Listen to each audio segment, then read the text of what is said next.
Hello kids, this is Mr. Whistler with your video lesson of the day, and today we are going to be talking about the Kansas-Nebraska Act of 1854. We have a couple of vocab words. Our first one is border ruffians. These were Missourians who traveled in armed groups to vote in Kansas. Mean illegal voters from Missouri. Helped cause the Civil War in Kansas.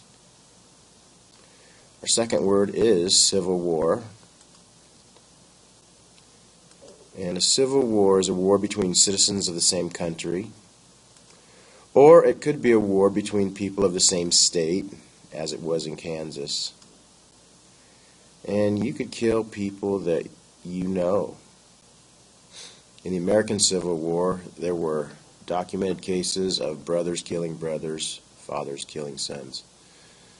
So it can be a horrible situation. All right, in 1850, well, in 1820, the country was saved from civil war by the Missouri Compromise. In 1850, the country was saved again from war by the Compromise of 1850.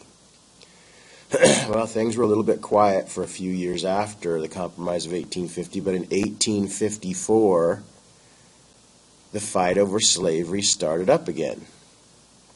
The cause was Stephen A. Douglas's bill, the Kansas-Nebraska Act. And the bill would organize the territories of Kansas and Nebraska. What Stephen A. Douglas wanted to do was encourage settlement of the West so he could make way for the Transcontinental Railroad, which is the railroad that goes all the way across the country.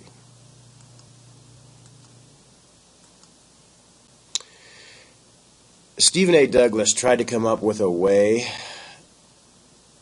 that both the North and the South would agree to it, but as you've learned, it's kind of hard to do that because one side or the other is not going to like what happens. So since most of this land lay above the 3630 line and it's supposed to be free, it was going to cause problems for the South. So he proposed abandoning the Missouri Compromise and letting the settlers decide about slavery using popular sovereignty or voting on the issue.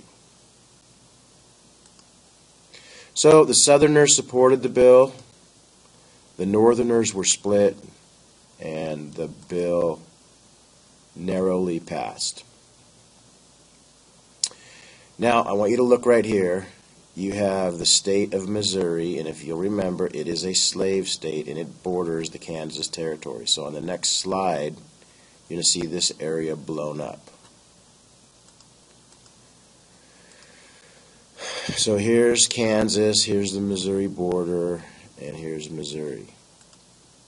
So after the Kansas-Nebraska Act was passed, pro-slavery groups and anti-slavery groups rushed people into Kansas to set up the government and have their elections. Well, at the time, only 1,500 people lived in Kansas, but when the pro-slavery group had their elections, 6,000 people voted. Well, what happened was armed people had crossed the border from Missouri just to vote, and because they were armed, they called them border ruffians. So I thought this was a good picture of border ruffians. They go to the polls and they vote, and then they go to the bar afterwards. So, the pro-slavery legislature was elected first, and they started to pass laws protecting slavery. And I think they got a little bit ridiculous. One law said that only pro-slavery candidates could even run for office.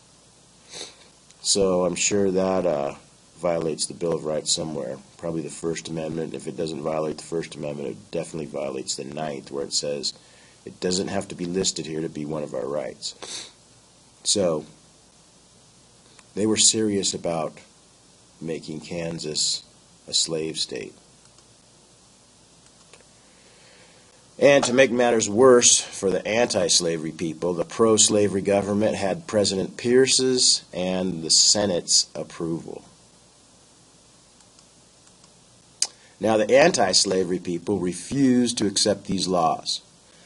Instead, they armed themselves, held their own elections, and created a government that banned slavery.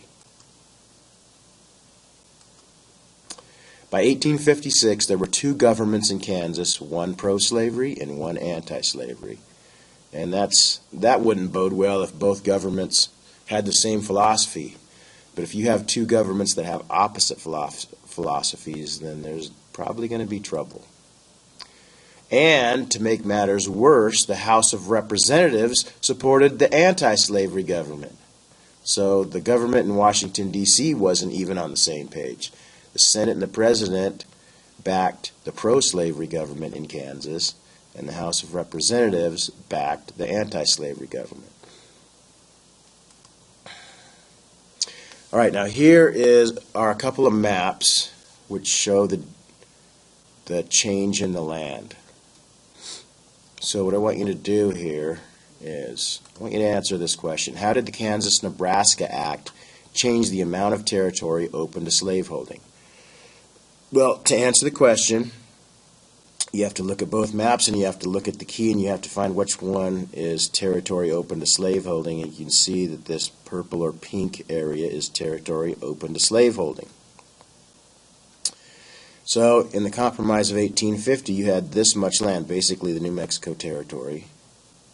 And then after the Kansas-Nebraska Act, you had that area plus this area. So how did the Kansas-Nebraska Act change the amount of territory open to slaveholding? It increased the amount of territory open to slaveholding. All right, in 1856, 800 pro-slavery supporters attacked and burned Lawrence, Kansas, the anti-slavery capital. Soon after, the anti-slavery supporters would strike back. Now this guy, John Brown, was a very ultra-intense abolitionist. He literally believed God had chosen him to end slavery. So he promised to strike terror into the pro-slavery people. So what he did is he led 6 people, including 4 of his sons, down to where the pro-slavery people were, and he murdered 5 of them. And he probably didn't feel bad about it because he believed God had chosen him to end slavery and he was going to do whatever it took to end slavery. So more violence followed as armed groups roamed the territory. Newspapers began referring to the situation as Bleeding Kansas and the Civil War in Kansas. So Kansas was the first territory to shed blood in a civil war over slavery. Now, the violence that erupted in Kansas spilled over to the halls of Congress. Abolitionist Senator Charles Sumner of Massachusetts gave a speech in the Senate entitled "The Crime Against Kansas." And basically, Sumner lashed out against the pro-slavery forces in Kansas and just railed on them. At the same time, he also criticized pro-slavery senators that were there listening to his speech, repeatedly attacking Andrew P. Butler of South Carolina, this guy right here. Well, a couple of days after the speech, Butler's distant cousin, Representative Preston Brooks, who worked in the House of Representatives, walks into the Senate chamber and proceeds to beat Sumner, this guy, over the head and shoulders with a cane. There's a picture of it right here. Well, he beat Sumner so badly that he couldn't even return back to work for 2 years, so he almost killed him. and he was just sticking up for his cousin, for the honor of his cousin.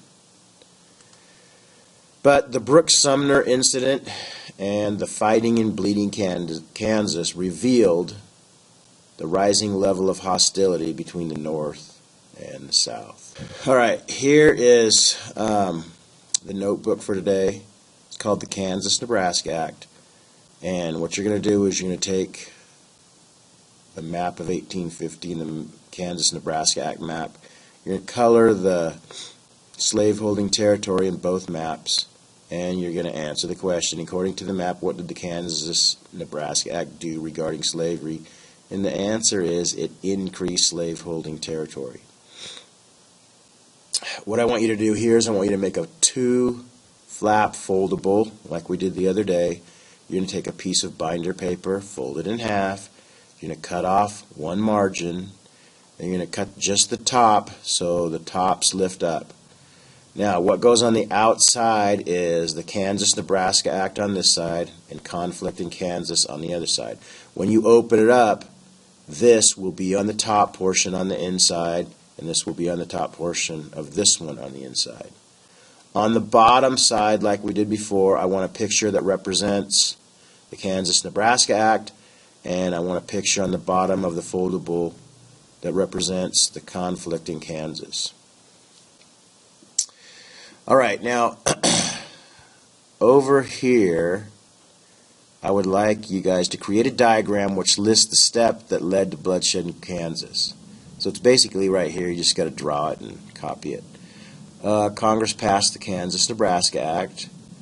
Both sides rushed supporters to Kansas, pro-slavery and anti-slavery. Both sides held elections.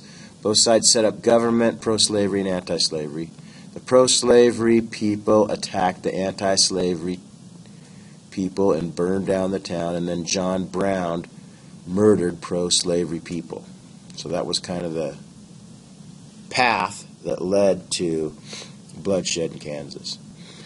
Now the writing here is, I want you to answer this question in a couple of sentences, 2 or 3 sentences. Make sure you explain it, but could the violence in Kansas have been prevented if Congress had not abandoned the Missouri Compromise? Explain. So some kids were saying it could have been prevented because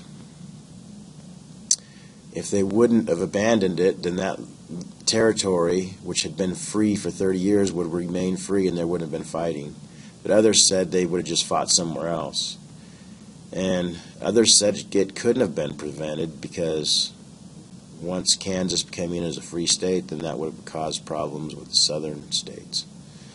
So just give me your opinion on that. And that is today's lesson, kids. Have a great day.